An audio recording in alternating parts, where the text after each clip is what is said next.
Driving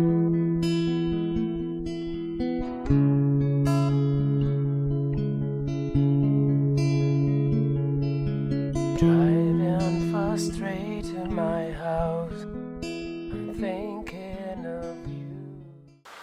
Hello everybody. So this is we're 500 nautical miles from the Marquesas, so we're almost there. That's about a 3.5–4 day sail, probably closer to 4 days.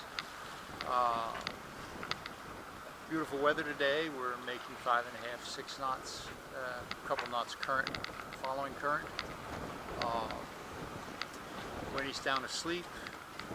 Her cold is pretty much gone. Unfortunately, my back is still not good, but I'll get over it.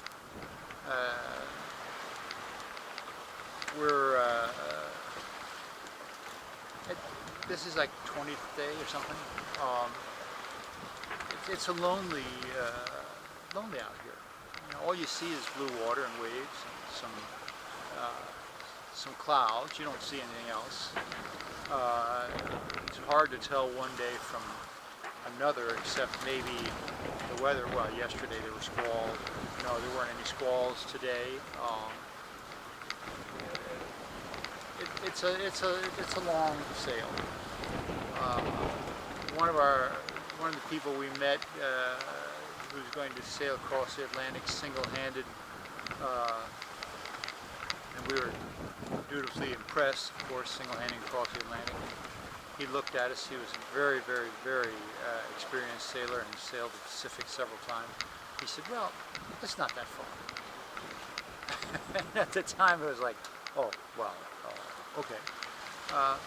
But yeah, he's right, it's not that far. This is the longest one we're going to be on, 3,000 some odd nautical miles. Once you've done this, anything shorter than that is not that far. So we're looking forward to coming in and being able to sleep without someone waking you, and having a good dinner, eating with a knife and fork instead of out of a bowl. Actually, we're looking forward to having a gin and tonic. Hello everybody. This is day 22. I guess it's 22. Sounds about right. We're 250 nautical miles from Fisoova, the island we're going to make landfall on, and that's the first one in the chain of the Marquesas. It's actually not a customs island, which means we can't go through customs and immigration there. So in theory, since we can't clear in, we're not supposed to make landfall there. We're supposed to sail past it to the next island and do all the formalities there and then come back, but to hell with it, we're not going to sail up against the trade winds. And the authorities here know if you've gotten this far, you've probably spent something like 25 days at sea, and you really need to get your feet under you on a piece of ground. So they tend to turn a blind eye to people landing here for a couple, 3–4 days before checking in. We hope that's the case. That's what we've been told. At any rate, we have our excuses ready. You can almost always declare that you have a medical emergency, and certainly my back is a medical emergency, so it still hurts. So we'll be able to do that if nothing else.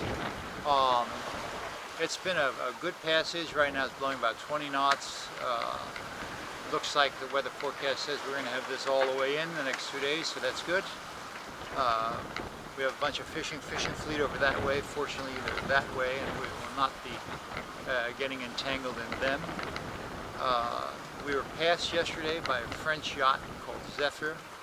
They were all the way out of Panama. They didn't stop at the Galapagos. They were on day 30.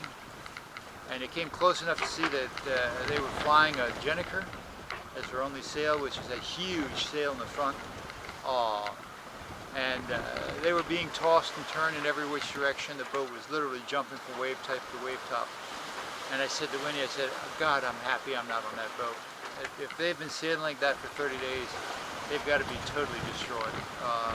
As much as was jumping, you'd have to be clipped in every second in the cockpit, and even down below in the salon, it would be like you'd have to be be clamoring to anything because the boat would be thrown in every direction, and so would you. That's actually quite dangerous.